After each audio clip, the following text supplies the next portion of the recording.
আসসালামু আলাইকুম রহমতুল্লাহি অবরাকাতু। রোজা ভাঙ্গা নিয়ে আমাদের মনে ধোঁয়াশার শেষ নেই।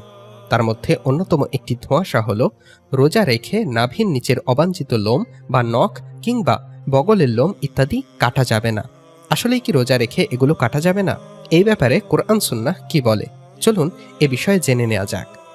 সিয়ামরত অবস্থায় কেউ যদি হাতের নখ কাটেন বা অবাঞ্ছিত লোমগুলো কাটেন, তাহলে তার সিয়াম নষ্ট হবে না। এটা জায়েজ রয়েছে। এটি মাকরুও হবে না। সিয়ামের সঙ্গে এর কোনো সম্পর্কও নেই। পরিচ্ছন্নতার জন্য এটা অনেক ক্ষেত্রে বাধ্যতামূলক হয়ে যায়। উত্তম হলো এগুলো কেটে নেয়া।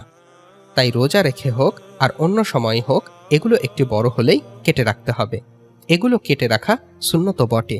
এই অবাঞ্ছিত লোম কাটা সম্পর্কে হাদিসেও তাগিদ এসেছে। নিঃসন্দেহে ইসলাম অত্যন্ত পরিষ্কার পরিচ্ছন্ন, শুদ্ধ ও পবিত্র জীবনাদর্শের নাম।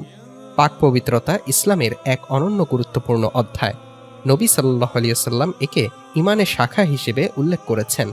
তাই ইসলামে নখ কাটা এবং মোচ, বগল, নাভির নিচের পশম ইত্যাদি শরীরের অবাঞ্ছিত লোম পরিষ্কার করার সর্বোচ্চ মেয়াদ 40 দিন নির্ধারণ করে দেয়া হয়েছে। এর মধ্যেই তা পরিষ্কার করা সুন্নত। আনাস ইবনে মালিক রাদিয়াল্লাহু তাআলা আনহু থেকে বর্ণিত, তিনি বলেছেন, গোঁফ ছাঁটা, নখ কাটা, বগলের লোম উপড়িয়ে ফেলা এবং নাভির নিচের লোম ছেঁটে ফেলার জন্য আমাদেরকে সময়সীমা নির্দিষ্ট করে দেয়া হয়েছে, যেন আমরা তা করতে 40 দিনের অধিক দেরি না করি।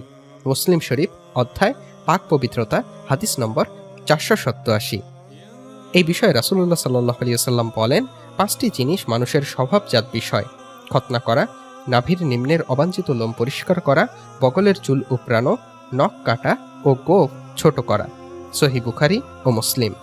এই হাদিসগুলো থেকে আমরা বুঝতে পারি, রোজা রেখে নাভির নিচের লোম পরিষ্কার করা বা নখ কাটা কিংবা বগলের লোম পরিষ্কার করতে কোনো সমস্যা নেই। এগুলোর সাথে রোজা ভাঙ্গার কোনো সম্পর্কও নেই। আল্লাহ তাআলা আমাদেরকে ইসলামের বিষয়গুলো সঠিকভাবে জেনে আমল করার তৌফিক দান করুন, আমিন।